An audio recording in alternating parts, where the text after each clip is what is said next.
dia a dia da economia. Com Miriam Leitão.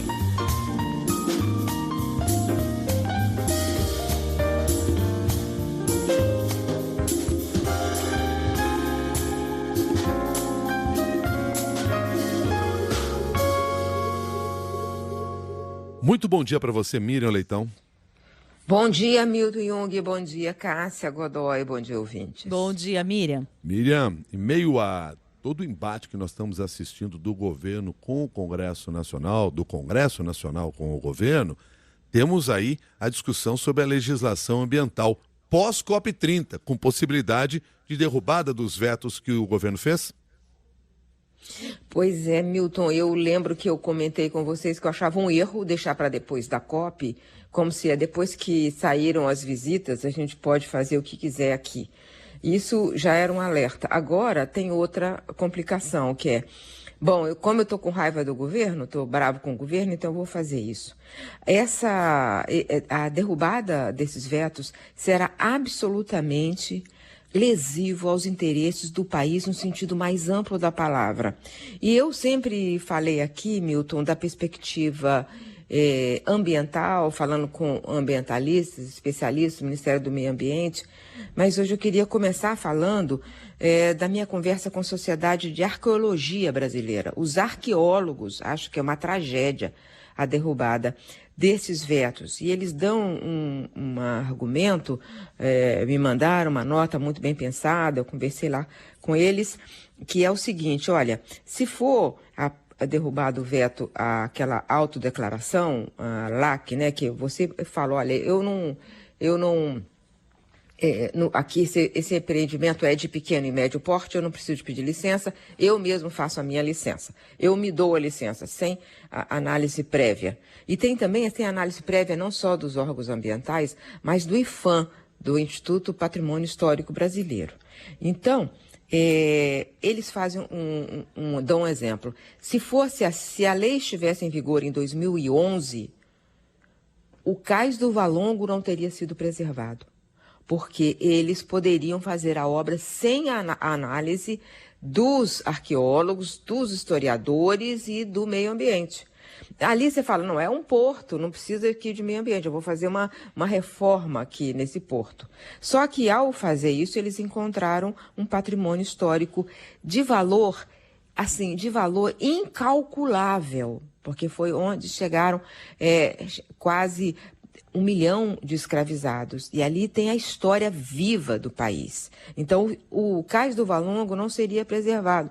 Porque eles poderiam encontrar uma pedra, não precisa chamar arqueólogo nem historiador, não precisa fazer nada, pode tocar o barco na perspectiva do empreendedor e não da perspectiva do país. Isso é só um exemplo. Eles dão vários outros exemplos do risco. Eles dizem o seguinte, que os sítios arqueológicos são repositários insubstituíveis da memória nacional. E um dos riscos é a destruição dos sítios arqueológicos sem sequer avaliação, com essa flexibilização exagerada, descontrolada, esse desmonte. Eles acham que é um desmonte de 90 anos de patrimônio histórico do Brasil, de construção de uma legislação para preservação do patrimônio histórico. E ainda tem toda a nossa discussão, né, Cássia, sobre o problema ambiental embutido naqueles vetos. São 60 vetos, porque a lei era toda muito ruim.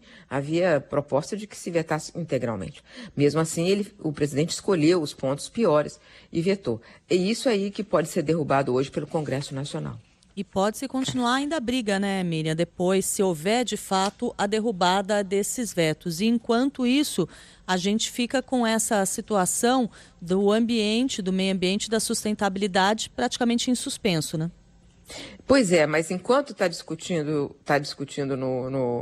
se for discutir na Justiça, enquanto isso está valendo, estará valendo se eles derrubarem os vetos, né? Então eles têm coisas como, por exemplo, a lei tem coisas como, por exemplo, um CAR, né?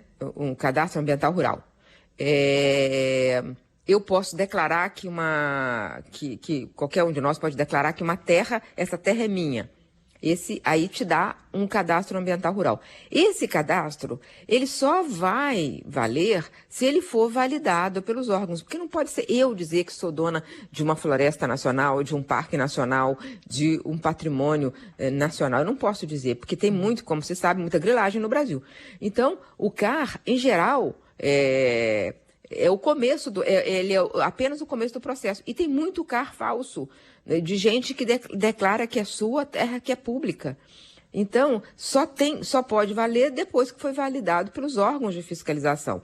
Eles acabam com isso. O CAR passa a ser, ele já está valendo, mesmo quando ele está pendente dessa homologação e dessa validação, sabe?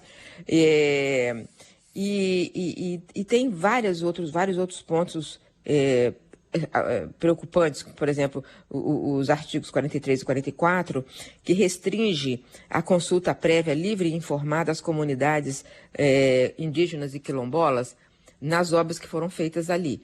Só as que estiverem já com a terra homologada. Mas para a homologação da terra, tem um longo processo de reconhecimento.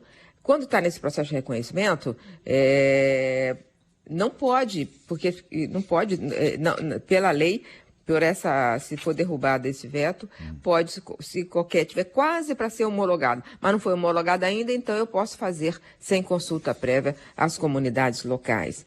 Enfim, é muita barbaridade que tem na lei, não dá para nesse comentário. Só queria agregar que é um risco ambiental grave, é um risco ao comércio do Brasil, porque seremos taxados em outros países, principalmente na Europa, com quem a gente está fazendo um acordo agora, em dezembro. E é um risco também ao patrimônio histórico e arqueológico nacional. Milton. Muito obrigado, Miriam, e bom dia para você. Bom dia. Bom dia.